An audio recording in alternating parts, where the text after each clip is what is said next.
On a sunny spring morning in 2021, 16-year-old Sabrina Blessing jolted awake inside of her Boston home with a twisting pain in her stomach. It felt as if her whole belly was being squeezed and wrung out like a wet towel. And pretty soon, the pain gave way to nausea, and Sabrina jumped for the trash can near her bedside. She vomited just as another searing pain wrenched her insides. Sabrina had been dealing with these stomach pains for the last 2 weeks. They would come on sharp and sudden, and then vanish in a matter of minutes. The first time she felt it, she thought it might be food poisoning. But the pain kept coming back day after day, getting worse each time and also lasting longer each time. This morning was the worst one yet. She had begun telling herself that, maybe she had the flu. But now, she wasn't so sure. When the vomiting finally subsided, Sabrina put the trash can back on the floor and flopped back onto her bed. She closed her eyes, feeling absolutely miserable. Her sinuses were full of snot and bile, and her forehead was damp with sweat, and she knew she looked as ragged as she felt. This was a disaster. Sabrina didn't know how she'd make it to school today, and she was terrified about what would happen if she didn't go. She'd just begun dating a new guy, and he was a star player on the football team, and every girl at school had a crush on him. And so Sabrina's mind raced with visions of him being surrounded by a bunch of cheerleaders, all trying to get his attention. The thought of that made her stomach clench all over again, but Sabrina fought through it and actually struggled out of her bed. Somehow, she made it to the bathroom, and there she began to brush her hair and to get ready for the day. However, just a minute later, the nausea once again overwhelmed her. Sabrina dropped her hairbrush and dashed to the toilet. There, she hunched over in pain, her stomach tightening up like a fist. A moment later, her mom knocked on the door and peeked inside. Sabrina sort of moaned, but told her mom she was okay. She said she was going to tough it out and go to school. Then she shakily got to her feet, but the second she stood up, she felt so lightheaded she began to fall over. Her mom rushed inside and caught her daughter just in time. She told Sabrina that school would have to wait. This had gone on long enough. She was taking Sabrina to the emergency room. When Sabrina arrived at the ER, a doctor examined her, took some blood, and then asked for a urine sample so they could run some tests. And thankfully, it all came back normal. So Sabrina asked him if she could go to school now. But the doctor shook his head, no. He said he wanted to do an ultrasound of Sabrina's abdomen, just to be sure nothing was wrong with any of her internal organs. Sabrina sighed and laid back in her hospital bed. Then she began to twirl her hair around her finger while she waited for a technician to come into her cubby in the ER with an ultrasound machine. And as she laid there, all she could think about were all the things that could go wrong with her new relationship if she didn't get to school. What if another girl did catch her boyfriend's attention? And what if she was actually sick here? Would he still want to be with her? And then Sabrina started thinking, well, wait, what if she was really sick? She had tried hard to kind of deny it, the idea that something could really be wrong with her beyond just an ordinary stomach flu. But now as she sat here, she started thinking, how bad was this really? Could her life be in danger? Suddenly, Sabrina's heart was racing with anxiety. She twirled her hair around her finger faster and faster until it was in a big giant tangle around her hand. Her mind was going a mile a minute. But if there was any relief, it was that Sabrina did not have to wait very long for her ultrasound. Just a few minutes later, the tech came in, squeezed some cold gel in her stomach, and began the ultrasound. Sabrina was glad for the distraction as the tech moved the wand across her belly, the screen flickering with shifting shapes. A minute later, the tech called the doctor in, and he glanced at the ultrasound screen. He told Sabrina that everything looked normal, and relief immediately washed over her. The doctor said he didn't really know what was wrong, but if it was a virus, it should pass through her system soon enough. But in the meantime, he was going to prescribe her with a few medications to help manage the pain and discomfort. First, he was giving her prescription-strength ibuprofen, which was more potent than anything she could get over the counter. But because painkillers that strong can cause stomach irritation, he was also prescribing some medicine to protect her stomach lining and reduce the nausea. Sabrina thanked him and took some deep breaths to calm herself down. She told herself this would all be over in a few days and everything would be back to normal. However, the medicine didn't help, and a few days later, Sabrina was curled up on the couch in her living room, hugging her stomach. The pain hadn't let up all day. Earlier that morning, she'd felt good enough to go to school, but halfway through her first class, the familiar twisting pain erupted in her stomach, and she had to run immediately to the nurse's office. Her mom had left work to come take her home. Sabrina moaned and squeezed her eyes shut as her mother hurried into the living room with a glass of water and the extra-strength ibuprofen tablets. Sabrina reached for them and downed the pills, hoping the stabbing sensation would go away soon. But the throbbing kept spreading through her belly, and eventually she cried out for her mother again, who came rushing back into the living room to see what was the matter. Sabrina could barely choke out the words, but she told her mom it felt like the ibuprofen was actually making her stomach feel worse. Now she thought she was going to throw up again. Tears streamed down her face as she grabbed the trash can by the end table. Her mother told her to hang tight. She stood up and raced towards the kitchen and came back with the bottle of anti-nausea medication. She told Sabrina to take one. This would help calm her stomach after the ibuprofen. Her mom shook a pill out of the bottle and handed it to Sabrina. Sabrina hesitated. The last pill had only made things worse, and so she was weary of taking something else. But then Sabrina's stomach twisted horribly again, and so she just looked up at her mom, gave her a thin smile, took the pill, and popped it into her mouth. But once her mom had left the room, Sabrina spit the pill back out. She didn't know why, but she was sure the medication wasn't helping. She told herself that she could just, tough it out and fight through this thing, and soon everything would be better. 1 week later, Sabrina gritted her teeth as she slowly walked across the dark emergency room parking lot beside her mother. It was long after midnight. Every movement she made sent a new jolt of pain through her stomach. Her condition had not gotten better, and tonight, when she was still in bed, she had suddenly woken up with horrible pain in her stomach. The pain was very sharp and deep, like her whole stomach was seizing up. She'd asked her mom to take her back to the ER, and now every step across the parking lot felt like a stab in her side. By the time they reached the hospital doors, Sabrina was barely able to stand, much less walk. Quickly, a nurse put her in a wheelchair and took her back to a cubicle in the ER. Once they were there, Sabrina's mom helped her crawl onto the hospital bed. Then the nurse explained that the doctor would be in soon, but for now, they would do another ultrasound, and they would also test her for sexually transmitted diseases. Sabrina and her mother nodded. 30 minutes later, a different doctor than the one who treated her last time stepped into the cubicle. He told Sabrina that her STD test had come back negative. Then he asked if Sabrina's meds had made any difference in her pain levels over the past week. Sabrina shook her head and said no, explaining that the extra-strength ibuprofen hadn't helped. If anything, it actually had made her pain worse. And after that first time having that horrible adverse reaction to the ibuprofen, or so she thought, she had been too afraid to take any of the other medicines in fear that they too would cause more pain. So she had not been taking the anti-nausea pills or the meds for her stomach lining. Upon hearing this, the doctor looked sort of puzzled. He told Sabrina that it didn't seem like she was having an adverse reaction to the meds, and it really didn't seem like there was anything seriously wrong with her stomach. The only way to get past this was to go through it, and those pills were supposed to help her endure the discomfort. Sabrina smiled and said okay, but inside, she was fuming. It took everything she had not to scream and pull out her hair.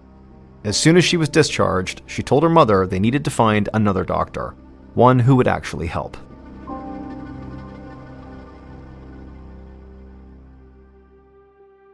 One week later, pediatrician Dr. Kenny Huang introduced himself to his new patient, Sabrina. Sabrina's mom had brought her into his hospital in Boston after 2 trips to their local emergency room did not resolve Sabrina's stomach pain. Sabrina explained to him that her pain seemed to be getting worse and more frequent. Dr. Huang could see she was on the verge of tears as she spoke, and so he promised her he would help them get to the bottom of this. Dr. Huang asked Sabrina to lie back on the table. He was going to press around her abdomen to see what was triggering her pain. Sabrina sighed. She said she'd been through this already, and none of the doctors had said anything was wrong with her. Dr. Huang gave her a reassuring pat on her shoulder. He knew how frustrating this was for her, but he needed to check for himself. Maybe he'd find something that the others hadn't. Sabrina nodded and then followed Dr. Huang's instructions. After she laid down, he began gently pressing his fingertips into her abdomen, searching for a tender spot. Sabrina stayed quiet during the exam, but the doctor noticed her wincing every time he pressed into her stomach. It seemed like the whole area was sensitive. It did not seem like the pain was originating from one single spot. When he was done, he asked Sabrina to try to describe what she actually felt inside of her abdomen. Sabrina looked at him skeptically, like she didn't trust Dr. Huang was even going to believe her. Sensing this, Dr. Huang grabbed his clipboard and promised the teenager that he was listening and was even going to take notes. Sabrina explained how severe her pain was becoming. Each episode was an 8 out of 10 at this point in terms of pain. It would come on suddenly and was so intense she would vomit. Once she threw up, the twisting feeling usually subsided a little. In total, the spasms usually lasted about 15 minutes, but sometimes they were longer, and those longer episodes were absolute agony. Dr. Huang listened intently as Sabrina explained why she refused to take any more of her medication. He nodded, trying to show Sabrina that he was taking her concerns seriously. Then, when Sabrina stopped talking for a second, he asked her if she'd been experiencing any other changes since all of this started. Sabrina nodded. She said she wasn't very hungry anymore and felt tired and dizzy a lot of the time. She hesitated for a moment, looking sort of embarrassed, then confessed that she'd also been experiencing constipation and hadn't had a bowel movement for 3 days. It was making her stomach feel even more uncomfortable. At this point, Sabrina's mom chimed in and began telling Dr. Huang about all of Sabrina's medical history, from when she was a toddler to now. She talked about her daughter's history of anemia, and also when she was a toddler, she had a condition called pica, in which she would eat foods that were not really foods, but she'd grown out of it, and basically anything she could think of that maybe to some degree was playing a role in what was going on with her now, because no one seemed to know. But after her mother had sort of rattled off everything she could think of, Dr. Huang just sat there silently, having really no idea what was going on with Sabrina. And really nothing that her mother had just told him seemed to be playing a role here. And so the doctor thought, okay, well, maybe she's got some kind of food allergy. Except that her pain was getting steadily worse, which is not typical of allergies. And so Dr. Huang knew he needed to run more tests and take a deeper look into Sabrina's stomach. Dr. Huang told Sabrina and her mother that he was going to order a CT scan of Sabrina's abdomen, just to make sure there wasn't some kind of blockage in her gut.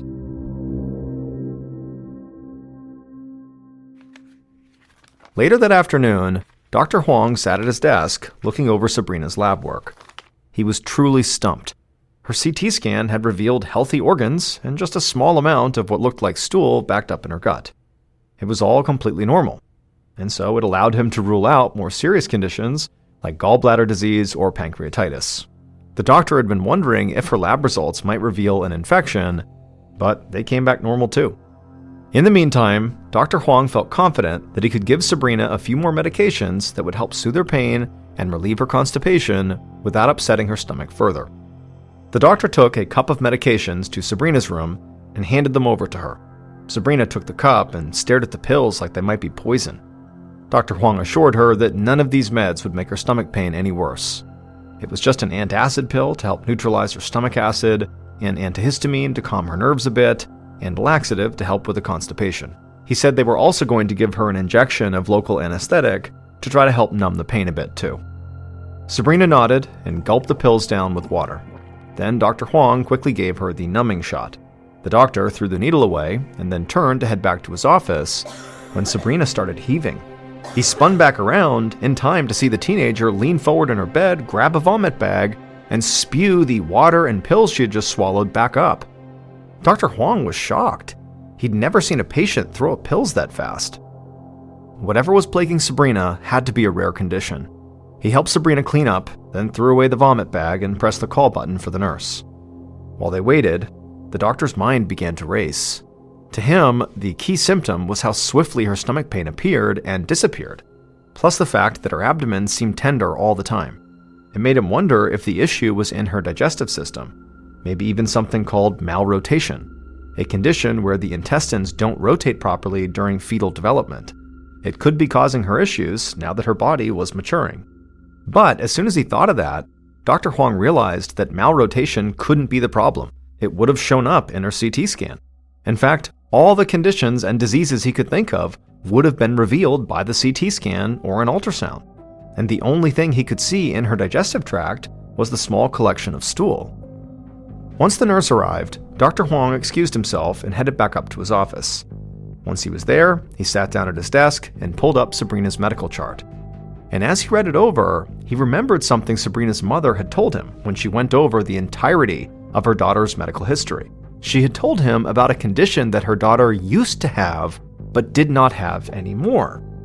Dr. Huang had ruled that condition out when he had first heard it, but now he wondered if maybe she still had that condition.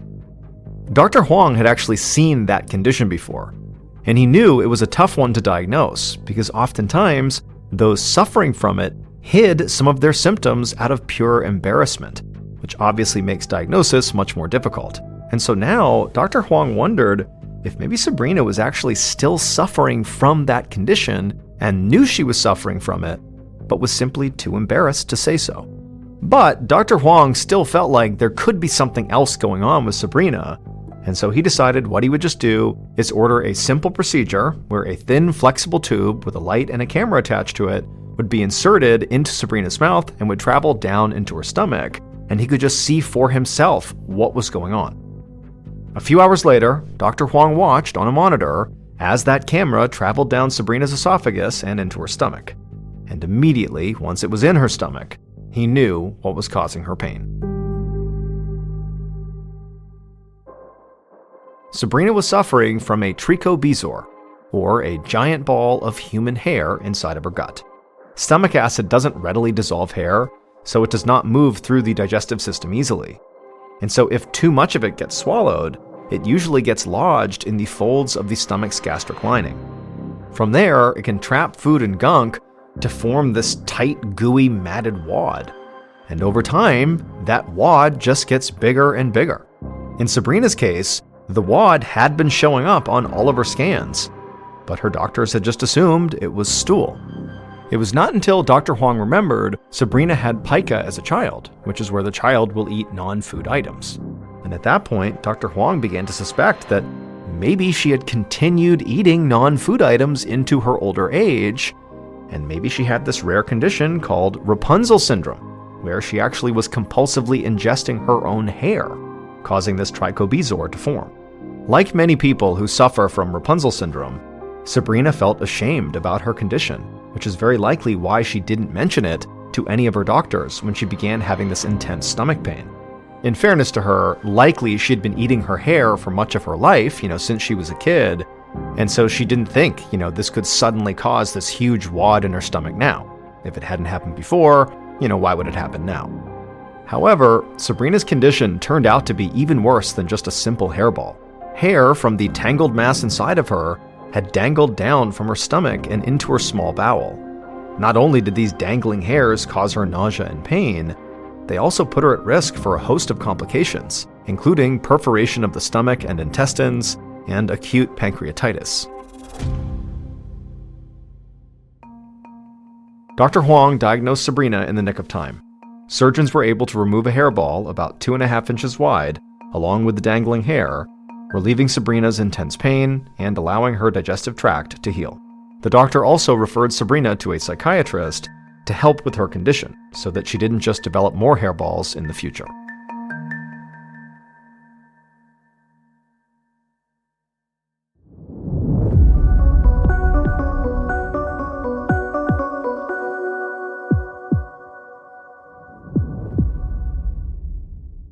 And now, here's our second story called Sleeping Beauty. On a dreary morning in West Seattle in 2003, 14-year-old Amanda Wu trudged downstairs into the kitchen where her mother, Carol, was making breakfast. Amanda sat down at the table next to her father, Peter, and quickly stifled a yawn. She had not gotten much sleep the night before. She'd woken up feeling achy, and her brain still felt fuzzy. She told her parents she thought she might have the flu. Carol turned around from the stove and gave her daughter a skeptical look. She reminded Amanda that she had tennis practice that afternoon, plus a history test she'd been studying for, so she could only stay home if she had a fever. When her dad didn't come to the rescue, Amanda sighed and stumbled down the hallway to get a thermometer. And as she walked, she felt really clumsy and totally exhausted. But she finally retrieved the thermometer and stuck it under her tongue.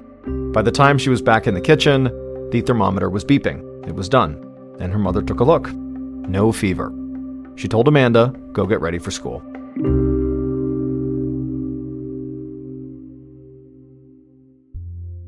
Amanda's first period that day was English, a class she usually liked.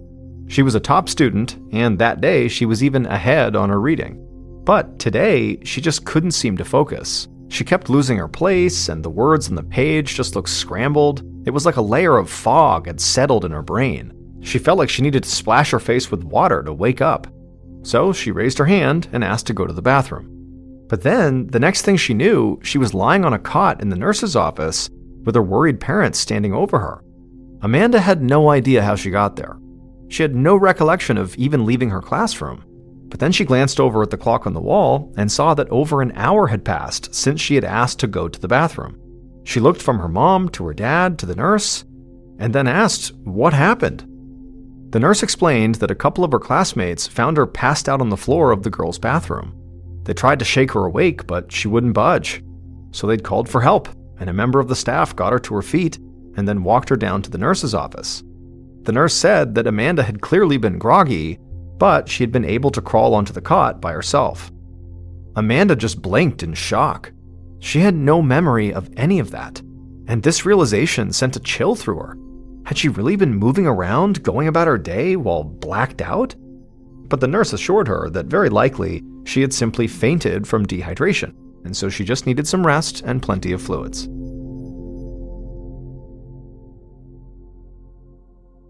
A year later, Amanda's father, Peter, hurried up the stairs to Amanda's room. He'd already called her down to breakfast twice.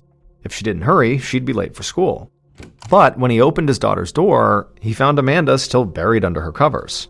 She told him she felt too sick to get out of bed, and that her brain felt fuzzy. Over the past few months, his daughter had had a few days like this, where she felt sick and ended up sleeping most of the day, and she always felt better after getting some rest. Plus, Peter remembered last year's fainting episode at school, and so he really didn't want to push her. So he told her to drink some water and just go back to sleep. However, this time wound up being different. By the next morning, Peter was worried. Usually, when Amanda stayed in bed and had sort of a sleepy day because she was sick, she would still come downstairs for meals or to watch a little TV. But the day before, she was out cold until late afternoon, even though he'd tried to wake her up a couple of times. He'd heard her get up maybe once or twice to use the bathroom, but other than that, she'd stayed up there the whole day. Soon, Peter heard movement on the stairs, and a moment later, his daughter walked in. He was about to say good morning, but Amanda just beelined for the fridge, wrenching the door open, and then she began grabbing every bit of food she could find. She raided the cheese drawer, the deli meats, the leftovers. Peter joked with her to slow down, that he was almost done making breakfast, but Amanda totally ignored him. Then she took her pile of food to the living room and flopped onto the couch. But she didn't even turn on the TV. She just began ravenously shoving the food into her mouth.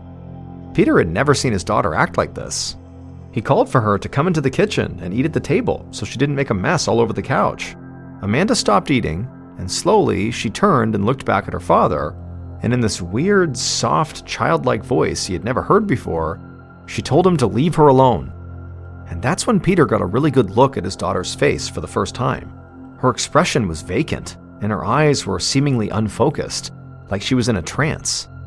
And then, in that same high-pitched voice, she yelled at her father to go away, and then without warning, she let out this high-pitched scream and dove onto the couch, banging her fists and kicking hysterically, like a toddler throwing a tantrum. Amanda was acting possessed, like something out of a horror movie, and Peter didn't know what to do. But he knew something was seriously wrong, and he needed to get his daughter to the hospital. He called Carol, who had already left for work, and told her they were going to the emergency room.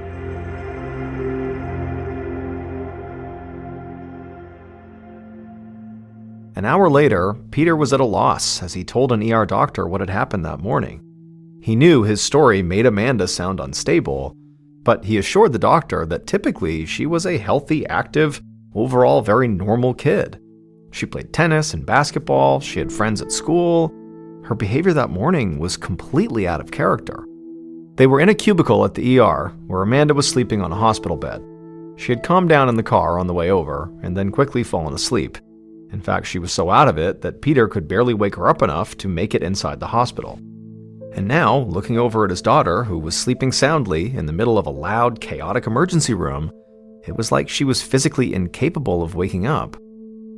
The ER doctor asked Peter if there had been any other changes to her sleeping patterns over the past few months. Peter admitted that lately, when Amanda felt sick, she could sleep for most of the day. But she was also a teenager now, and teenagers always sleep a lot, so he hadn't thought much of it. The doctor took some notes, and then said he wanted to put Amanda on antidepressants. It sounded like she was struggling, maybe with a transition from junior high to high school, and medication could help. Peter thanked the doctor and then had to shake Amanda awake and told her it was time to go. She groaned and slowly sat upright. Her hair was disheveled and her eyes were still unfocused. She was so drowsy she could barely hold her head up. Peter bent down and helped his daughter to her feet. He wasn't sure how he was going to tell her that she might be starting antidepressants, especially since Amanda was not usually withdrawn or down. In fact, she was actually a really upbeat kid with an active social life and ambitious college plans. And so deep down, Peter couldn't shake the feeling that something else might be going on here, aside from teenage anxiety. But he also wanted Amanda to feel like her old self and have the energy to tackle new adventures. So perhaps the antidepressants were worth a try.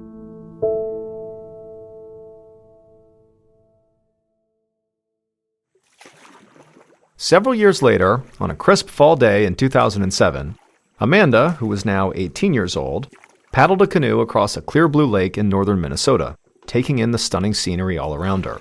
She'd spent the last month on an outdoor survival program called Outward Bound. They'd been in the wilderness for weeks, and so far she'd been having a blast. The program was difficult, but also fun. For the first time in years, Amanda felt like herself again, and now she was beginning the hardest part of the expedition, a final challenge before the program came to an end. She was supposed to spend the next 3 nights camping alone in the wilderness, proving to herself that she was capable of being on her own.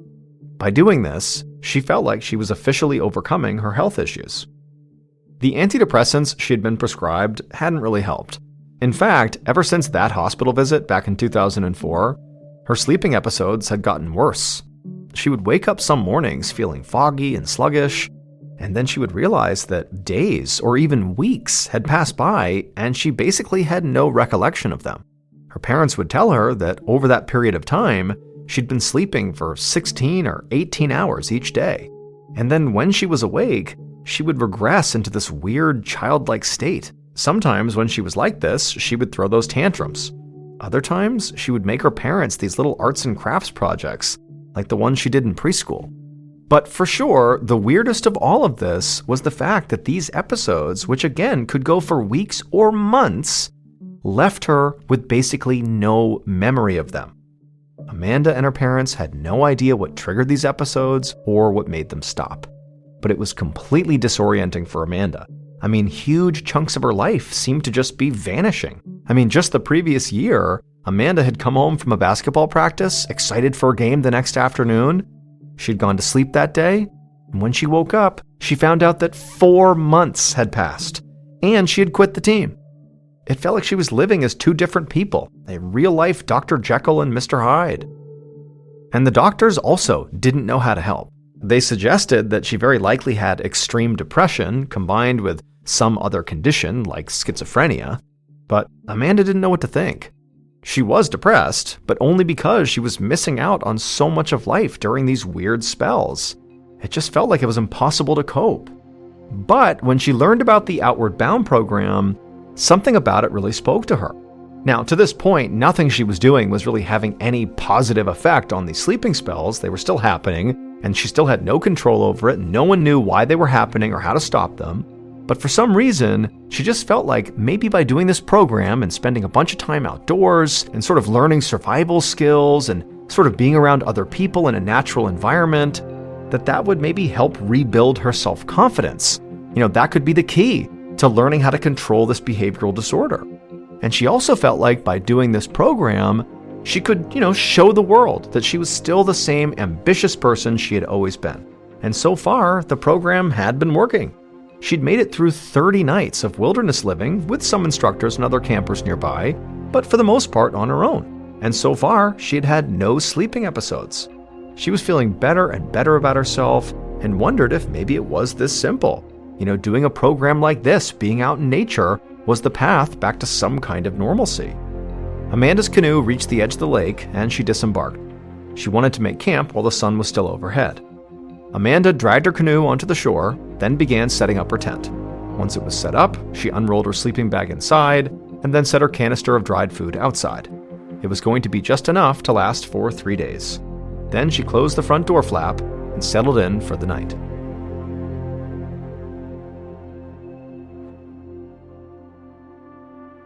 When Amanda opened her eyes, she was still inside of her tent, and even though she couldn't see outside, she could tell it was bright out. Just then, she heard the tent flap rustle, and she thought there was maybe an animal out there, and she sat upright in a panic, but then when the tent flap opened, she saw it was just her instructor. He asked her if she was okay. Amanda nodded and said yeah, she had just woken up, she was fine.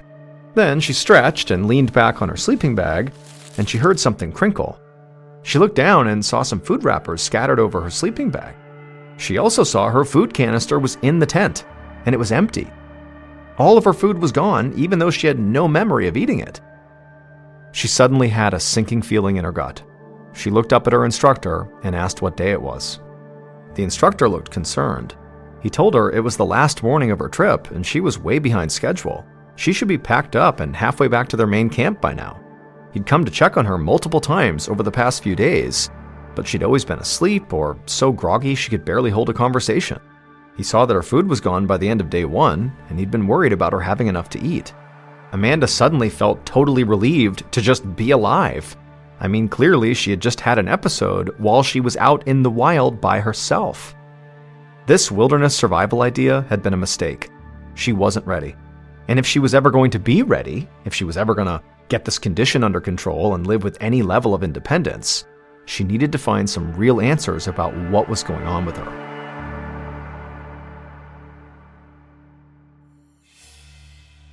A few months later, in 2008, a neuroradiologist named Dr. Barney Hughes came out to the waiting room at a medical center in Seattle, Washington. A neuroradiologist is a doctor who uses imagery like X-rays, MRIs, and CT scans to diagnose and treat conditions of the head, brain, spine, and neck. Dr. Hughes walked over to Peter, Carol, and their daughter Amanda, who looked up at him with very groggy eyes. Her hair hung in greasy strands in front of her face. There was a small film crew with the family as well. Amanda's story had got the attention of a documentary crew working on a film about rare illnesses, and they had been documenting her difficult life for the past 6 months. During that time, Dr. Hughes had been observing Amanda. Last week, he'd taken an MRI while she was awake and alert. Then, he had asked Peter and Carol to bring Amanda in the next time she was having a sleeping episode, so they could do another MRI and compare the scans.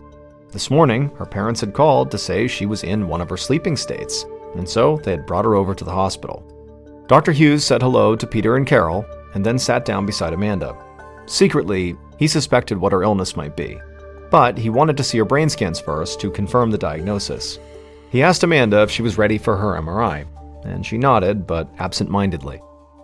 Once Amanda was inside the MRI machine, Dr. Hughes asked her to squeeze her left hand into a fist. He wanted to capture her brain activity while she was performing simple tasks. Next, after he had gotten her to do that, he asked Amanda to think of certain words to increase activity in a different part of her brain. This increased activity would light up on the images created by the scanner. And then later that afternoon, Dr. Hughes compared this new MRI image to the one he had taken last week, and what he saw confirmed his diagnosis. Amanda had Klein-Levin syndrome, more commonly known as sleeping beauty disorder. Klein-Levin syndrome, or KLS, is a rare brain disorder linked to problems in the areas of the brain that regulate sleep and behavior, such as the thalamus and hypothalamus. Research suggests that during a KLS episode, these regions don't receive enough blood flow, which may cause excessive sleep and personality changes. Some scientists also believe that a chemical imbalance in the brain plays a role. In Amanda's case, the brain scans confirmed that blood flow to her thalamus dropped by 15% when she was experiencing one of her episodes. And so KLS could explain why she slept up to 20 hours a day during those episodes, and also would experience mood swings and regressions. KLS typically begins in adolescence, with episodes occurring multiple times a year, and Amanda's symptoms fit that pattern. Unfortunately, though, there is no cure for KLS, but the condition usually improves over time, and the episodes become milder and less frequent. In Amanda's case, she would continue having severe episodes until she was 21. Her longest KLS episode was when she woke up one morning and couldn't recall the last 8 months. However, as she grew older, her episodes decreased in severity, and she was better able to manage her condition with the help of medications. On June 29, 2013, 35-year-old Larry Wells woke up at 3 a.m., slipping out of his bed quietly so he wouldn't wake up his wife. Larry's wife was 3 months pregnant, and raising their 4-year-old daughter was already a full-time job for her, so Larry wanted to be sure that she got all the sleep she needed. After climbing out of bed, Larry slipped into his work clothes that he had laid out the night before, and then he tiptoed through the house out to his car. Larry drove for about 5 minutes through the desolate streets of Hamburg, which is a quiet suburb just outside of Buffalo, New York. And at this hour, pretty much every business in town was closed, so it was very quiet and peaceful. Larry eventually turned into a large parking lot and pulled into a parking space. He got out of his car and began walking toward the big, sprawling building at the center of the lot. And as he walked towards it, he glanced up at the sign above the entrance of the building, and as he looked, he smiled. This sign represented something that had deep roots in Larry's childhood and also now an important place in Larry's adult life. That sign's multicolored letters spelled out Toys R Us. Toys R Us was a very popular toy store chain in the United States at the time, and it's where Larry had worked for the last 7 years. Larry loved kids, and for a while he had wanted to become a teacher. He had actually studied education and even got a master's degree, but after graduate school, he couldn't find a full-time teaching job, so he wound up working as a substitute teacher. But at the time, Larry and his wife wanted to start a family and move into a new house, so that's when Larry decided to get a job working at Toys R Us to supplement his income.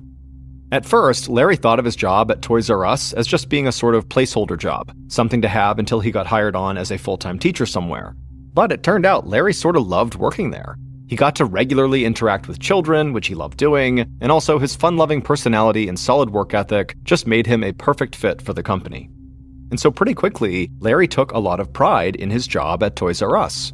And all of his coworkers there adored him, and by the time he and his wife had their first child in 2009, Larry had been promoted to store manager. This was his career. And because Larry cared so much about this job and about Toys R Us, he would often start work at 4 a.m. on Saturday mornings just to help the stockers unload the merchandise trucks, even though he didn't have to do that. And that's exactly what he was doing on this particular Saturday morning, showing up early to lend a helping hand. And so Larry walked up to the front door of the Toys R Us building, and waiting outside were 2 of his employees, Cindy Barone and Isaac Millette Lloyd. The building was locked, so Larry pulled out his keys, unlocked the door, slid it open, and let the 2 workers inside. Larry walked in after them and then slid the door shut and locked it back up, because the store wasn't actually scheduled to open for another several hours. Cindy and Isaac made their way over to the time clock and punched in, then they picked up their walkie-talkies, which they clipped to their belts, and they began their shifts. As for Larry, he headed straight to the storeroom, opened up the back door for the merchandise truck driver, and then began helping the driver unload the truck. And then at some point, Cindy and Isaac came over, and they grabbed pallets of this merchandise from the back, and then wheeled those pallets into the store on dollies. Isaac took his pallet to his section of the store, while Cindy took her merchandise pallet to the next section over. And then both of them got to work restocking the shelves, which had been thinned out by the Friday night rush. By 4:30 a.m., the truck was fully unloaded, so Larry let the driver back out of the building and then locked the back door after him. At this point, Larry, Cindy, and Isaac were now working in separate parts of the building, and they couldn't see each other, but they could communicate using their walkie-talkie radios. And you need to keep in mind that this particular Toys R Us store was massive, over 41,000 square feet. And so really it was normal if you were working in off-hour shifts to basically not see anybody else physically and just basically talk to them on your walkie-talkie.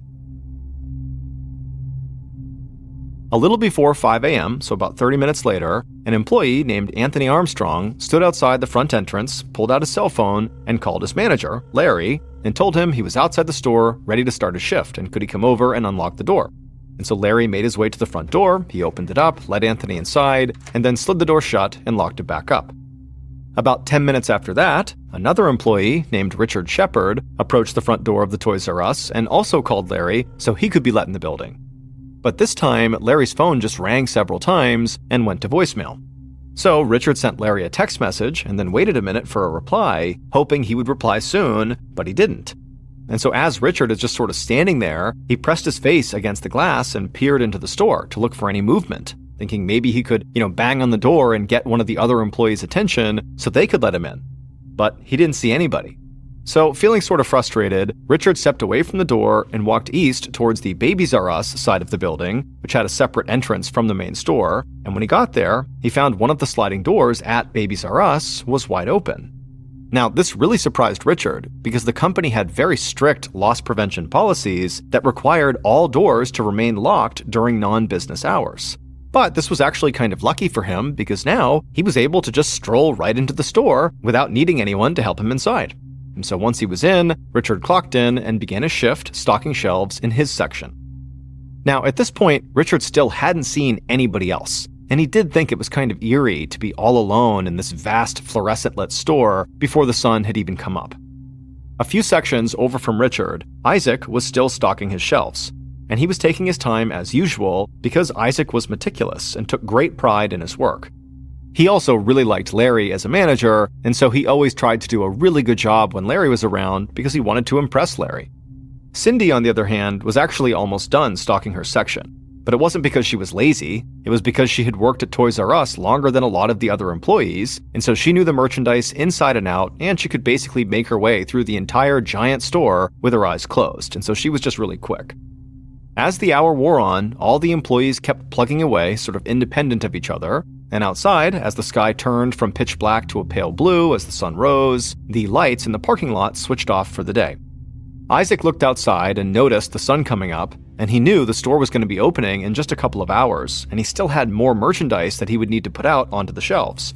So he wheeled his now empty pallet to the back of the store into the stock room, and he was about to load up another full pallet of merchandise when he suddenly heard a noise coming from inside the store. It was a repetitive noise, like a wailing sound, but sort of flat and robotic. At first, just because Isaac didn't know what the sound was, he simply tried to ignore it and just focus on his work. But the sound just kept going on, and nobody seemed to be turning it off, and that's when Isaac realized this was actually an alarm going off inside the store. And so Isaac stopped what he was doing, and he pulled out his radio, and he pressed the button and said, "Hey Larry, there's an alarm going off in the store, can you please turn it off?" But a minute went by, and the alarm still kept going, and there were no responses from Larry on the radio. And so Isaac turned the channel on his radio and radioed everyone in the store and asked for someone to please go find Larry and please get him to turn off that alarm. Cindy happened to be closest to the manager's office at the front of the store when Isaac made this radio call, and so Cindy replied into the radio that she would go see if Larry was in his office. Shortly after that, Isaac emerged from the stockroom, pulling behind him a pallet of merchandise, and as he did, suddenly a woman's scream echoed through the entire store, and then Isaac heard this woman sobbing and shouting, "Oh my God! Oh my God!" Isaac had never heard Cindy scream or cry before, so at first, he wasn't even sure if it was her. He just felt completely disoriented. And then Isaac saw his coworker Anthony rushing towards the manager's office, and so Isaac followed behind. Outside the office, both men saw Cindy crying and shaking, and in between sobs, she said she needed to call 911, and then she rushed past them, picked up a phone from one of the checkout lanes, and dialed. At this point, Richard, the employee who had shown up last, rushed up the aisle to where Isaac and Anthony were now standing, and the three men just sort of looked at each other, confused and frightened, and then, without a better plan, they just walked into the manager's office, and immediately it became clear why Cindy was so upset. Their manager, Larry, was slumped over in his chair, bleeding profusely from a hole in his chest. Isaac reflexively called out to Larry, but Larry didn't respond. The only sound in the office was a loud pulsing screech from the phone receiver, which had been left off the hook. And so the three men just turned and ran out of the office over to Cindy, who by this point was on the phone with 911, totally hysterical, screaming into the phone that their manager had been shot and she wasn't sure if he was alive or dead.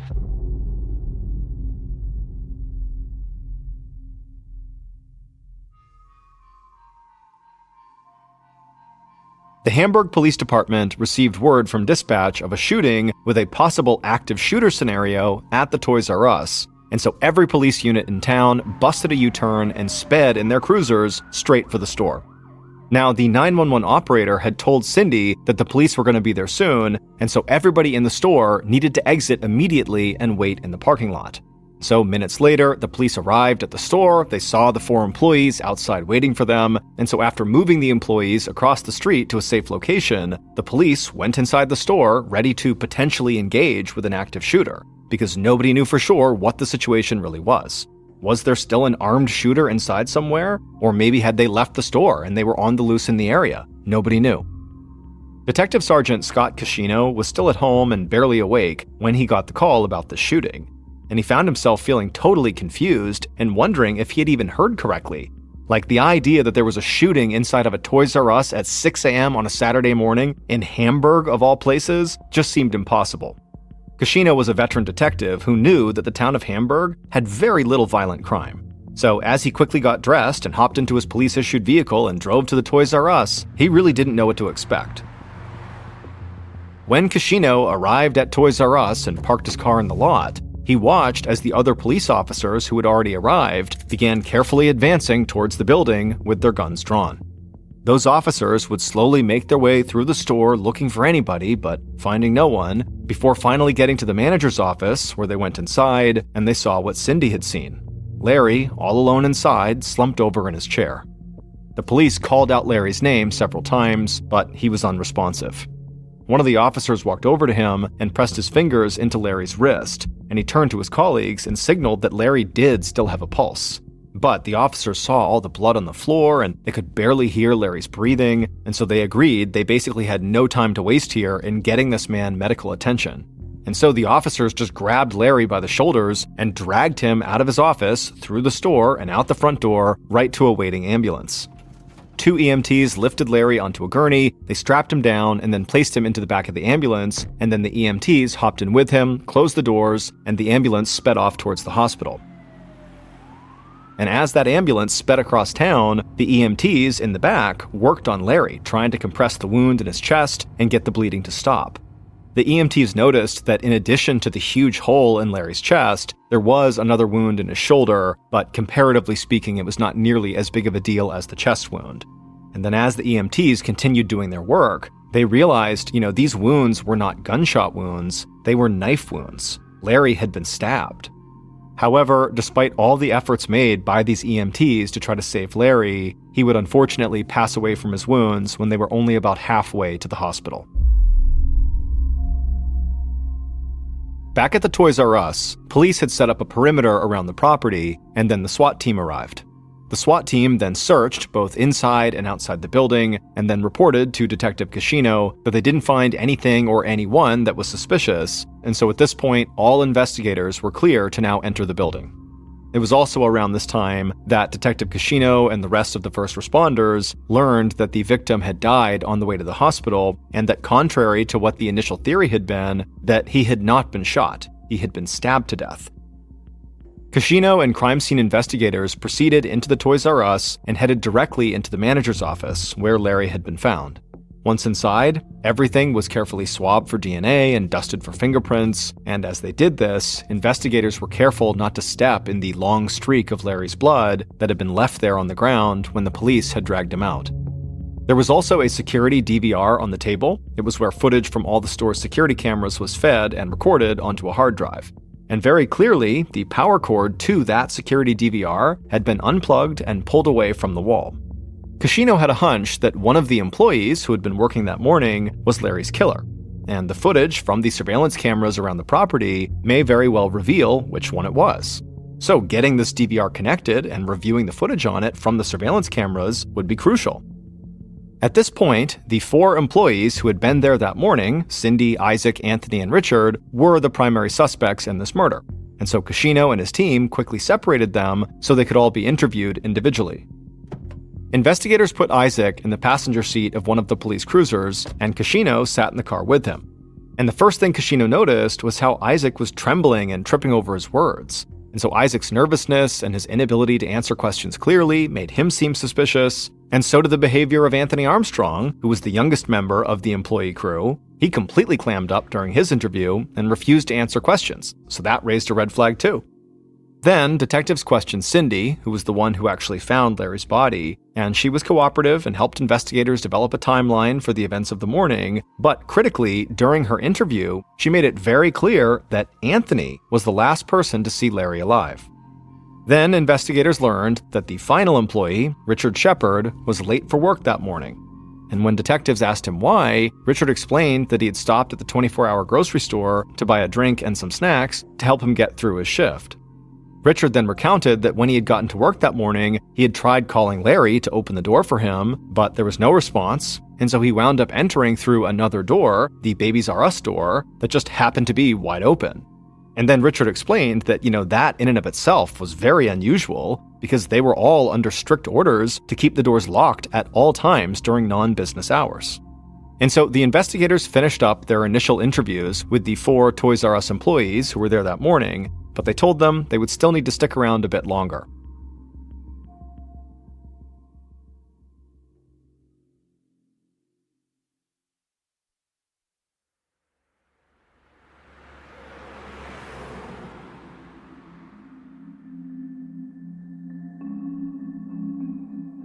At about noon, the Toys R Us regional manager of loss prevention for the area, Bernie Grusha, came out to the store. Toys R Us corporate had contacted him and sent him out here to try to be as helpful as possible with the investigation.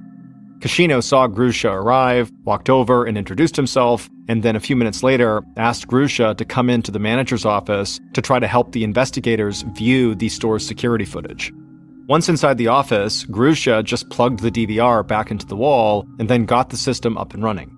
Kashino looked at his notes and saw that Cindy said she had arrived at the store shortly before 4 a.m. So Kashino asked Grusha to please wind the security footage back to about 3:45 a.m. And so Grusha pulled up the security video at 3:45 a.m., and then very slowly, the detectives began examining footage from each of the store's more than a dozen security cameras from 3:45 onward. And as they did this, Kashino, who was right nearby, pulled out his notebook and began writing down the exact time at which he saw the employees show up at work on this video, and then he compared the security footage timestamp to the timelines that each of the employees had given him. And also, Kashino took note of where in the store specifically each employee was working during the first 2 hours of their shifts. On the video, Kashino saw Larry, Isaac, and Cindy all entering the store at 3:55 a.m. And then a few minutes later, Larry could be seen in the back of the store, letting that truck driver inside the building so they could offload merchandise. And then, at exactly 4:24 a.m., Kashino noticed some movement from the camera inside of the Babies R Us department that was pointed toward the front door of the building. And so Kashino asked Grusha to please bring that specific video into full frame. And once that video was maximized, the investigators saw a dark figure standing right outside the front door to Babies R Us for about 30 seconds. This figure appeared to struggle with the lock before the door suddenly opened and they walked inside and disappeared somewhere inside the store. Kashino turned to Grusha and said it sort of looked like the person in the video had jimmied or pried the door open, and Grusha agreed. Kashino directed Grusha to pull up the global view, which would allow them to see all of the cameras at once. This would let them track this mysterious figure's movements through the store. The investigators watched on the global view as this figure disappeared from one camera's view and then popped up in another, but as they watched, it became pretty clear that this person was doing their best to avoid being in front of the cameras. They were snaking and dodging their way through the store, hiding behind shelves wherever they could. They were acting really sketchy. But more than that, what seemed really apparent to Kashino and Grusha and the other investigators was that this person on the video camera clearly seemed to know the layout of the store and exactly where the hidden cameras inside the building were positioned. At one point, when the intruder walked across one of the camera's field of vision and was relatively easy to see, Kashino asked Grusha to pause the camera and zoom in on this person to get a better look. And as soon as Grusha did this, it was clear to investigators that this person was trying very hard to disguise their identity. The figure had this dark thing wrapped around their face like a scarf. They had all dark clothing on, including dark sweatpants with lettering down the left pant leg, and they were wearing a two-toned baseball cap. But by far the most chilling thing about this figure was what they appeared to be holding in their right hand. It looked very much like they were carrying a large knife. But despite all this, the security video was grainy and low resolution, especially zoomed in, so nobody in the room could make out any of the figure's facial features. The investigators couldn't even make out if this was a man or a woman, and it was also impossible to tell what the lettering on the side of their sweatpants said. And so eventually, Grusha zoomed back out and resumed playing the footage, and everyone in the room watched as this mysterious figure made their way to the front of the store. They moved along the front wall, and then at exactly 4:32 a.m., the figure entered the manager's office. And shortly after that, the security video cut out. And so the running assumption amongst the investigators was that, this intruder must have pulled the plug on the DVR, and that's why it cut. Kashino asked Grusha to rewind the surveillance footage and play it back from the point that figure entered the store. They cycled through the video again, and then once more, slowing it down and zooming in on the intruder again. And eventually, it dawned on one of the investigators that the two-tone baseball cap the figure was seen wearing in the footage looked an awful lot like the Florida Gators hat that had been left behind on the floor inside of the office. And so this confirmed for detectives that that hat they had found had very likely been worn by the killer, and it was, along with this surveillance footage, possibly the most valuable piece of evidence that they had. Once they were finished viewing the surveillance footage, Kashino unplugged the power cord and then carefully bagged it into evidence, because he now knew that the killer had very likely yanked it from the wall. Then Kashino handed off the power cord, along with that hat they had found, to crime scene technicians, who prepared these items to be transported back to the crime lab to be swabbed for DNA. 2 days after Larry's murder, the whole community of Hamburg was still frightened because the killer had not been caught. But by this time, the yellow police tape had been pulled from the perimeter of the Toys R Us, and the store was now open for business and crowded with customers. Police also released the surveillance video and images of the baseball cap to the news media on the off chance that somebody in the area might recognize the killer's walk or maybe the clothing they were wearing. Meanwhile, back at the crime lab, technicians had swabbed the DVR power cord and the Florida Gators baseball cap, and they were able to develop what they believed was the killer's DNA profile. They uploaded that DNA profile into CODIS, which is the federal DNA database with loads and loads of DNA profiles. However, after it was uploaded, there was no match. So at this point, the investigators, which now included the FBI, made it their main objective to collect DNA samples from every employee of the Hamburg Toys R Us store, both current employees and former employees, because many, if not all of these people, would not be in the CODIS database. And remember, the leading theory at this point is that, Larry was killed by potentially an active employee or a former employee, somebody with access to this building and an understanding of where the cameras were. And so over the course of the next few weeks, investigators developed a list of Toys R Us past and present employees and also other people connected to Larry and began making contact with them. Police interviewed literally hundreds of people, and not one person they talked to could think of anyone who would have done this. Seemingly nobody had any issues with Larry Wells. And on top of that, it was like nobody had one unkind thing to say about him. He seemed universally loved. But there was one piece of information that surfaced from a witness who had been near the Toys R Us in the early hours of the morning that Larry was killed. And that person recalled seeing a black Chevy Impala sedan parked inside the toy store's parking lot at that time.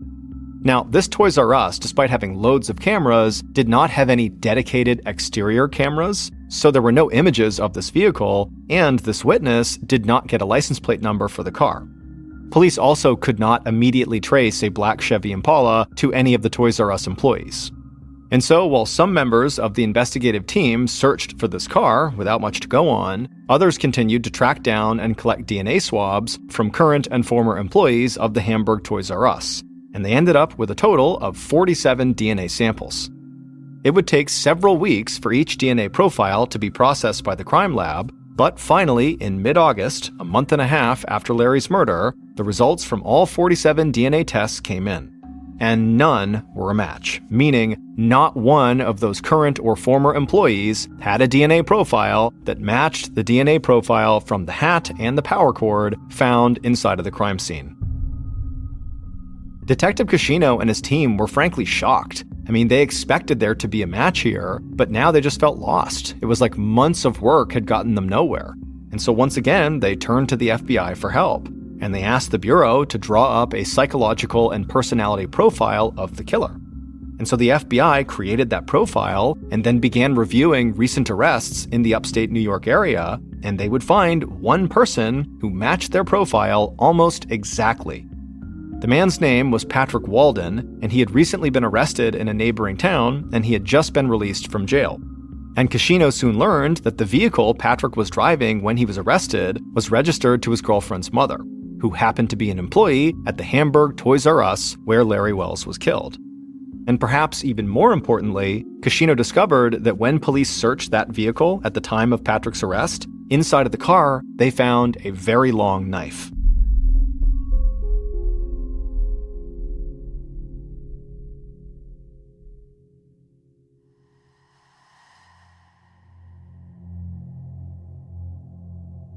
Detective Cascino and the rest of the investigation now considered Patrick to be their primary suspect. He had a connection to the Toys R Us through his girlfriend's mother, he'd been in possession of a weapon that was at least similar to the one used to kill Larry, and he fit the FBI's profile of the killer. So Cascino quickly secured a warrant to put around-the-clock surveillance on Patrick. And on an afternoon, not long after that, an undercover cop tailed Patrick as he drove through town. The undercover cop made sure to stay far enough back not to draw any attention, and he followed Patrick for several minutes, almost at a leisurely pace. Then the cop noticed Patrick's driver's side window roll down, and so sensing an opportunity here, the cop sped up a bit and leaned forward in his car to get a better look inside of Patrick's car, and he saw Patrick throw something out of the open window onto the street. Now, the cop had no idea what it was, but there was no way he was going to miss this opportunity. And so instead of continuing to trail Patrick, the cop pulled over to the side of the road, he got out, he walked into the middle of the road, being careful of oncoming traffic, and he began looking at the ground for whatever it was Patrick threw, and he couldn't believe his luck, because right there in the middle of the road was a still smoldering cigarette butt, something Patrick had just been smoking. And so it would definitely have a sample of Patrick's DNA on it. And so the undercover cop slipped on a pair of gloves, he crouched down, picked up the butt, carefully extinguished it, dropped it into an evidence bag, and headed back to his vehicle. The cigarette butt was sent to the crime lab for processing, and Detective Cascino and his team thought that was going to be a huge break in the case. But as with all the other DNA samples police had collected to that point, Cascino knew it would still take weeks before test results came back. And during that time, the local news started running stories about how the investigation still hadn't caught the killer, and about how people in the community were tense, feeling as though anyone among them could be the killer. And on top of that, Larry's widow was now more than 5 months pregnant with the couple's second daughter, who would be born without a father. And Larry's widow and the rest of Larry's family feared that the investigation was really losing momentum. And so Cascino was feeling a ton of pressure to crack this case. So while he and his team waited for DNA results on the cigarette butt, they went back to the beginning, reviewing their case files and looking for anything they might have overlooked. And it was at that point that investigators realized there was still one Toys R Us employee on their list that they actually had not obtained a DNA sample from. In fact, every time they had contacted this particular employee to request a sample, this person had an excuse as to why it wasn't a good time. They were either out of town, attending a family event, or just feeling under the weather. And the more time that passed, the more it seemed like this employee was actually deliberately trying to avoid giving their DNA sample. So detectives reached out to this person again and said, hey, we got to do this sample. But once again, the employee said, no, it was not a good time. They said they were still very distraught over everything that had happened. And so for the time being, they had gone to stay at their father's house, so they were not around to give the sample. Cascino and his team believed that they had already been patient enough with this employee, and that the employee's evasiveness was really starting to look quite suspicious. So the investigators located this employee's father's house, and they drove out there hoping to basically force this employee to give a DNA sample. And so the investigators made their way out to this house, they parked outside, got out of their vehicles, and began walking up towards the door. And as they passed by a car that was parked in the driveway, one of the investigators stopped in his tracks. He called out to the others and waved them over to the car he was next to, and then he pointed to something on the rear bumper. It was a Florida Gators bumper sticker. And remember, there was a Florida Gators hat found in the crime scene. That's where the DNA sample was being pulled from. When Cascino saw this, he felt a jolt of excitement. He felt like this could be a big break. And so he and the others walked up to the front door and they knocked, and the employee they were trying to get this DNA sample from answered, appearing very surprised to see the investigators at their father's house. But Kashino was very disarming, and he apologized for bothering them. And he said, look, I know this is not a good time, but the police department really needs to get their DNA right now just so they can eliminate them from the suspect pool. The employee nodded and said they understood, and then Kashino handed them a swab and asked them to please put it in their mouth and swab their cheek. The employee did that and handed the swab right back, and Kashino dropped it into a plastic vial and sealed it inside. The investigators thanked the employee, then they returned to their vehicles and drove back to the station. Once there, they handed over the swab to the crime lab, but they knew, just like with the Patrick Walden swab and all the others, they would have to wait weeks before this result would come back. While they waited, no major new leads developed. The only thing that came up was investigators learned that Isaac, the employee whose anxiousness had raised suspicions right after the murder, quit his job at Toys R Us, but that didn't really lead the police anywhere. Then finally, in the middle of October, DNA test results came back for Patrick Walden, who had thrown that cigarette butt out the window that the undercover had found, and also for the final Toys R Us employee that police had to go to his father's house to collect that swab for.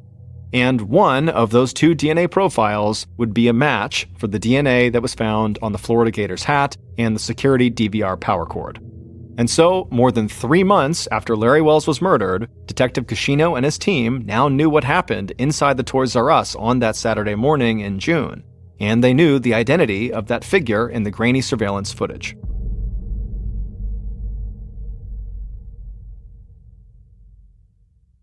Based on interviews, DNA samples, and evidence collected throughout the investigation, the following is a reconstruction of what police believe happened at the Toys R Us on June 29, 2013.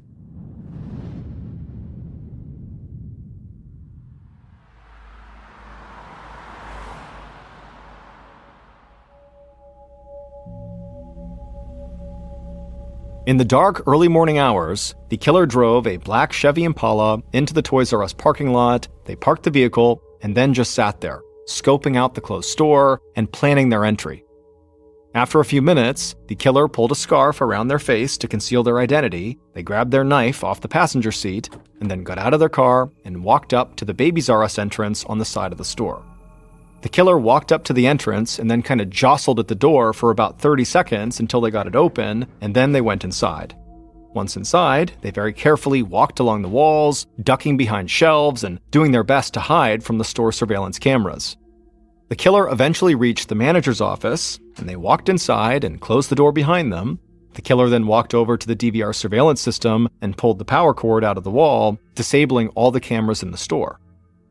15 minutes later, store manager Larry Wells entered that very same office and right away saw the killer crouched over, attempting to open up the store safe. The killer heard Larry enter and they wheeled around and immediately held up their knife and demanded Larry come over here and open the safe. But Larry, instead of doing that, just reached for the phone to call for help. But at the same time, the killer lunged at Larry and the two men began to struggle. Larry tried desperately to push the killer off of him, but the killer began swinging their arms wildly, at one point stabbing Larry in the shoulder. And when that happened, Larry stumbled forward, and the killer at that point just raised the knife again and brought it down into Larry, stabbing him in the left side of his chest. Larry screamed out in pain and then collapsed into the chair. The killer just stood there for a second, shocked at the sight of Larry now bleeding profusely from the stab wound they had just inflicted on him. And so the killer, who was starting to panic, just forgot about the safe and just turned and ran out of the office, not realizing their baseball cap had fallen off during the attack. Once out of the office, the killer slipped through the store unseen and rushed back outside. They got back into their Impala, sped out of the parking lot, and tossed the knife into a dumpster as they fled the scene. Back in the manager's office, Larry Wells was slipping in and out of consciousness. But in one of his conscious moments, he did manage to trip the store alarm. However, despite that alarm going off, Larry would lay there bleeding for nearly an hour before he was finally discovered and help was called. But unfortunately, by that point, it was already too late. For months, detectives had dealt with one DNA test after another that did not match the hat or the DVR cord. But they did finally get a match from that last employee they had tested, and that employee was Bernie Grusha, the regional vice president of loss prevention for Toys R Us, and the same man who had assisted investigators with the security footage. He literally watched himself maneuver through the store, eventually committing a murder while he sat there with police. On October 16, 2013, police arrested Grusha and charged him with the murder of his friend and employee, Larry Wells. Investigators served a search warrant on Grusha's home, and what they found in the garage of the house brought them much closer to understanding his motives. Police found over $200,000 in stolen Toys R Us merchandise. And what the investigation would soon uncover is that Bernie Grusha, who had been hired to protect Toys R Us assets, was actually robbing Toys R Us blind. He had stolen merchandise from numerous Toys R Us stores in New York and Pennsylvania, and he was then reselling this merchandise on eBay to help chip away at his mountain of debt while continuing to live a lifestyle that was way beyond his means. Investigators learned that his wife became fed up with Grusha's reckless spending, and she also discovered that he was cheating on her, and so their marriage was falling apart. And just 3 weeks before Larry Wells' murder, Grusha had had this argument with his wife, after which he had left the room, ran upstairs, entered the master bedroom, got out his 9mm Beretta pistol, and fired it. And his wife ran upstairs and found her husband lying face down on the floor, thinking he must have killed himself, and so she frantically ran to him and turned him over, at which point he looked back at her, completely unharmed, and told her he just wanted to test her and see how she'd react. His wife reacted by calling the police, who quickly showed up, confiscated the gun, and placed Grusha under arrest on charges of criminal possession of a weapon and harassment. His wife then filed a protection order, and so Grusha could not return to the house that he shared with his family. So he went to live with his father as his life continued to fall apart. Grusha had reached a point of total desperation by the time he parked the black Chevy Impala in the Toys R Us parking lot that morning in late June, before taking the life of a man he had hired and considered his friend. It turned out Grusha had rented that black Chevy Impala, and when he arrived back at the store later to assist investigators, he was driving his own car. But police were able to trace that rental car back to him, which further solidified their case. Investigators also discovered that Grusha had actually used his key to unlock the Babies R Us door. He had simply pretended to be prying it open for the security cameras, because he figured that would point investigators to a lower-ranking employee or someone who did not work at the store at all. Grusha eventually admitted to everything he had done in exchange for a reduced sentence. He claimed he did not intend to kill Larry Wells that morning, that he had gone in there to commit a robbery, and then things had simply got out of control, and he had stabbed Larry while flailing about with this knife in his hand. Prosecutors knew there was no way they could prove intent, so they ended up reducing the murder charge to just first-degree manslaughter. And so Bernie Grusha pled guilty and was sentenced to a minimum term of 25 years in prison.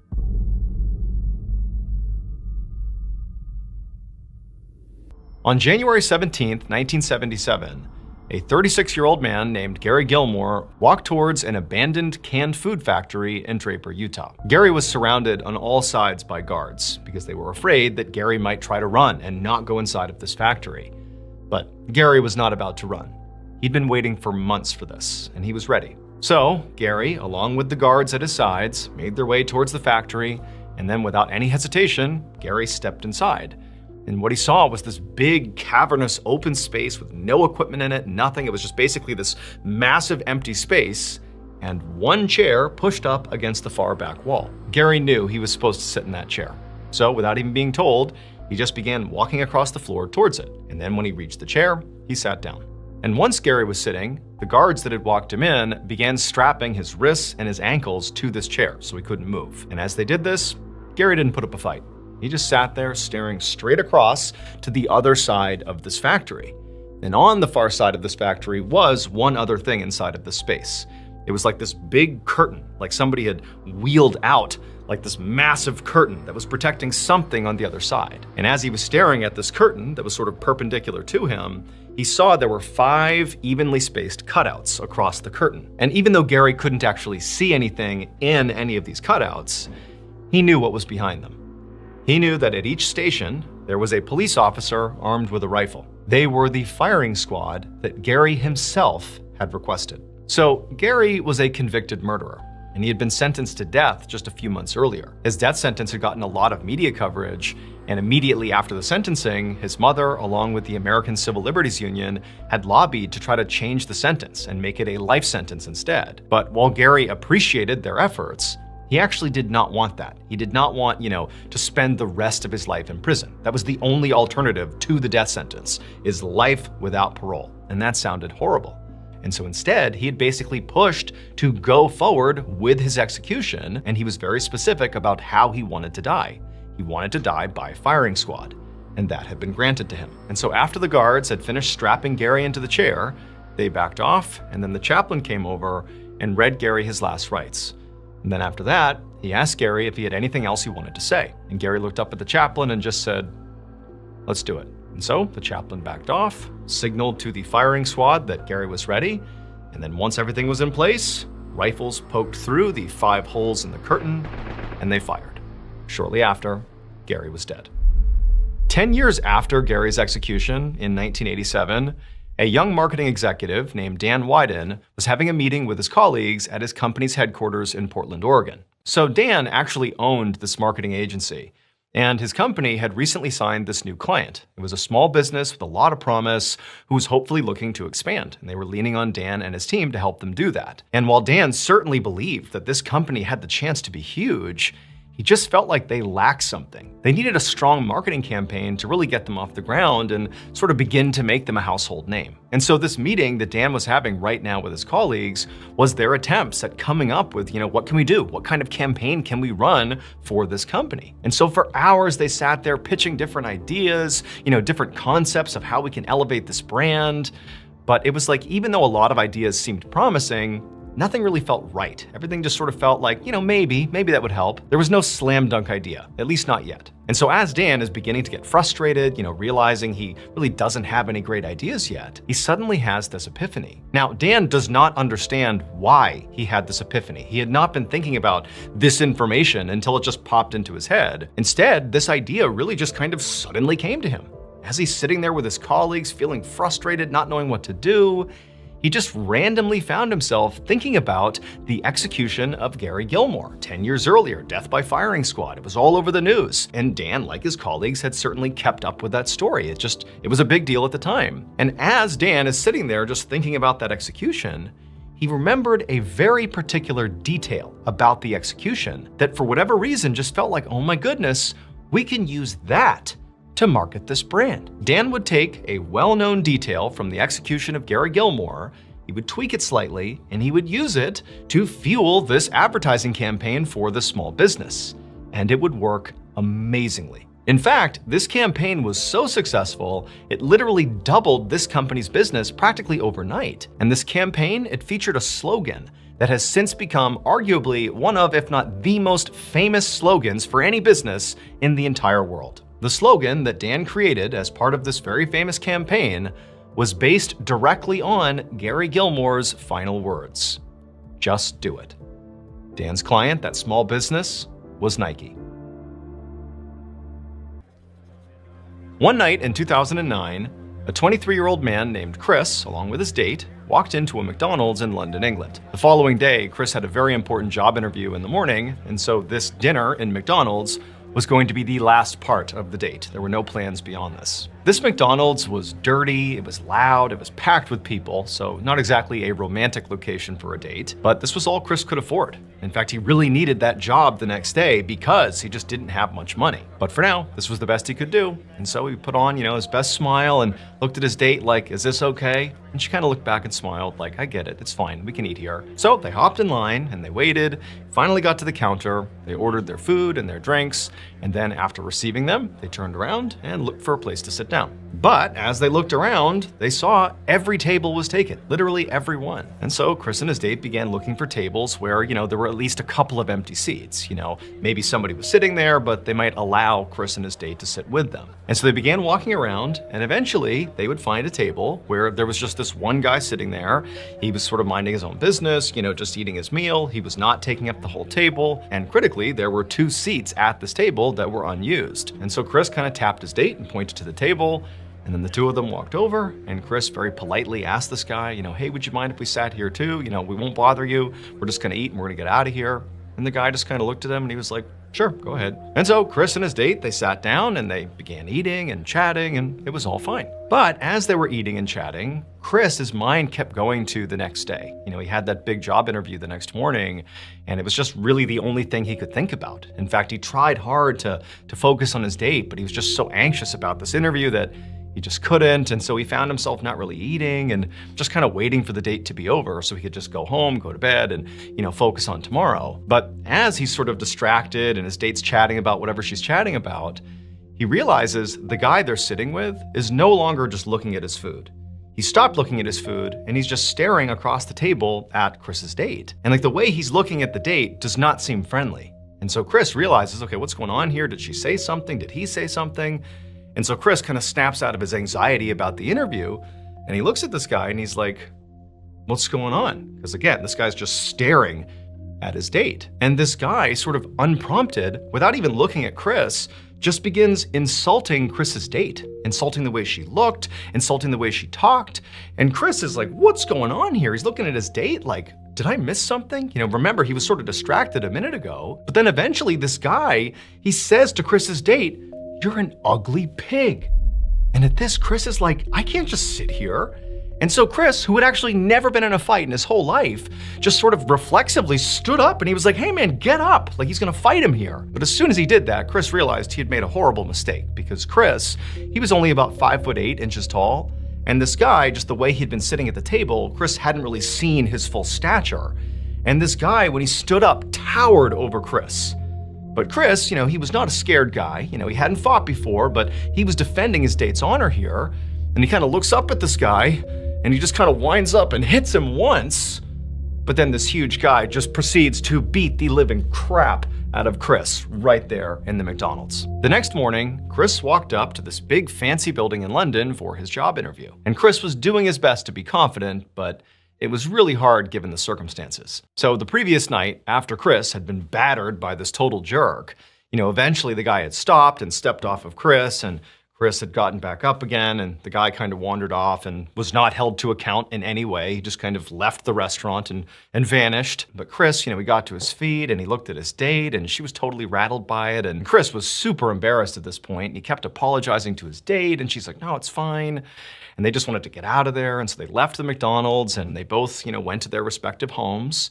And Chris just went to bed. And then the next morning, when Chris got up early because he has this big job interview, he went into the bathroom and he looked in the mirror and he saw he had this enormous black eye. But even though Chris understood that this very well could affect his chances of getting this job, they're gonna ask about his black eye, and what's he gonna say? Oh yeah, I got in a big fight at the McDonald's last night. There wasn't really a good excuse for it, and he wondered what they would think of him if he showed up looking like this ruffian, But he was like, you know what? This is the biggest opportunity I've ever had. I just gotta go in there, try to be confident, and don't let the black eye define the outcome. And so fast forward to later that morning, Chris goes into the building, he arrives for the interview, and before long, he's having his interview, and he can tell they're all staring at his black eye, but nobody brought it up, which was sort of like worse in some ways. He almost wanted to be able to describe what happened, even though it didn't make him look good, but it was like the fact that they're staring at it and not acknowledging it, it really made him feel awkward. But, Chris did his best, he got through the interview, and by the end of it, he had no idea what the interviewers thought of him or what they thought of his ridiculous black eye, but he thanked them for the opportunity and he left thinking, I'm not gonna get the job. However, not long after this interview, Chris got some shocking news. He had gotten the job, and it actually might have been because of his black eye. Because this job interview was actually an audition for a starring role in an upcoming TV show. And the character that Chris was auditioning for was this guy who sort of got into fights. And so Chris rolls in here looking like a guy who gets into fights, and they're thinking, oh my goodness, he can hit his lines, he's got the charisma, and look at him. He's even a ruffian himself. He fits the character perfectly.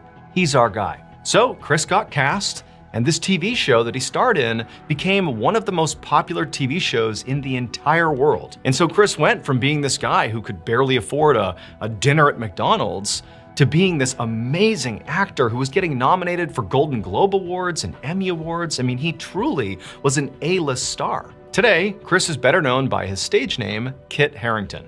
And the starring role that he landed that changed his life was the role of Jon Snow in Game of Thrones.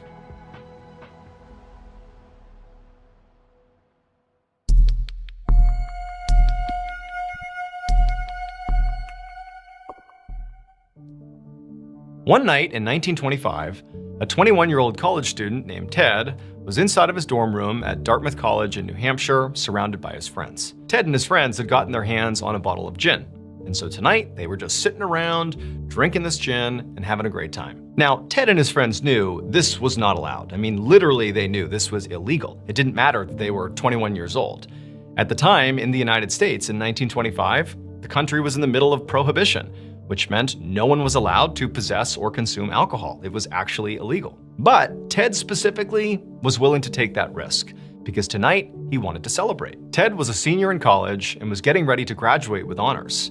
And also, he had recently been named the editor-in-chief of Dartmouth's humor magazine called Jack-O-Lantern. This was a big deal for Ted. I mean, he had aspirations of graduating and becoming a professional writer and publisher, and it just felt like everything was falling into place, getting this job as editor-in-chief. It was a huge accomplishment. So Ted took a swig from the bottle and passed it around the circle, and before long, he and his friends were all pretty drunk and having a great time, laughing and joking and telling stories. It was a lot of fun. But at some point, they heard a knock on their door. And right away, Ted and his friends went silent, remembering that, oh my God, are we in trouble now? Ted said, no, it's fine. I'm sure it's just, more friends coming to stop by and hang out with us. And so Ted, he gets up, he goes to the door, and, his heart's racing a little bit because he doesn't know who's there. He opens the door, and it's not friends. It's two police officers. And so Ted and his friends all got busted for drinking alcohol. However, fortunately for them, the police did not press charges, and so nobody went to jail. And also the school, Dartmouth, decided not to expel Ted or any of his friends. However, they were dealt some pretty severe punishments. Specifically, Dartmouth stripped Ted of all of his academic honors and extracurriculars, which meant he was no longer the editor-in-chief of the Jack-O-Lantern magazine. In fact, he was told by the school that not only was he no longer the editor-in-chief, but he couldn't even submit to put anything in writing into that magazine. He was totally banned. Ted was heartbroken, less so about the academic honors and much more so about being, cut off from the Jack-O-Lantern magazine. He really had attached a lot of value to being the editor-in-chief. He felt like things were going in the direction of him graduating and becoming this professional writer, and so this was sort of a devastating blow. Ted considered fighting with Dartmouth to try to reinstate himself with the magazine, but the more he thought about it, the more he knew that was going nowhere. They were not going to change their mind. However, Ted was not quite ready to just totally give up on this magazine. He knew this magazine did accept submissions from the public, and so he thought, okay, well, I'm not allowed to submit anything to this magazine, but maybe if I come up with a different name, a pen name, then I can submit my work, they won't know it's me, and maybe I can get something published. And so that's exactly what Ted began doing, and the new editor-in-chief of this magazine had no idea this pen name was actually Ted. And so when they received the work from the pseudonym, they thought it was some new person they had never heard of. And they were so wowed by the work, they're like, this is great! And they began publishing all of Ted's work, not realizing it was his. And for Ted, oddly enough, this became in some ways more satisfying than when he was writing under his own name. He kind of liked this pen name. It kind of, fit the vibe of his writing. And so he just continued up with this ruse for the rest of the time he was at Dartmouth, and then after he graduated, he just continued to write under this pen name. Throughout the rest of his life, Ted would write and illustrate over 60 books, all under this pen name, a name he came up with basically just because he got caught drinking in the dorm in college. These books would entertain and inspire generations of people, and in fact, he would even win a Pulitzer Prize for his contribution to American literature and education. Ted's full name was Theodore Geisel, but I'm sure you know him much better by his pen name, which is Dr. Seuss.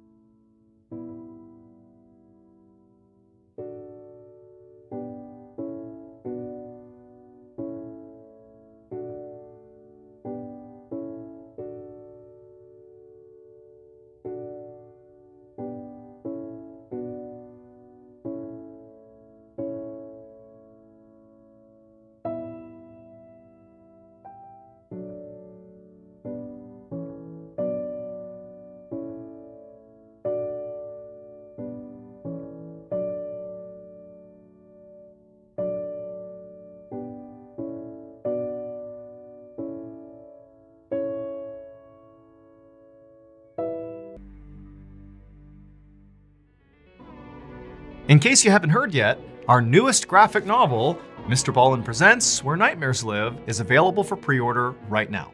It contains another 9 heart-stopping, strange, dark, and mysterious stories, all based on real events. This was a passion project. It took a lot of time, a lot of people involved, from the artwork to the storytelling. I mean, this is a beautiful piece to add to your collection, so you gotta check it out. The book comes out on September 30th, but again, you can pre-order your copy at book.ballenstudios.com, or you can click the link in the description below.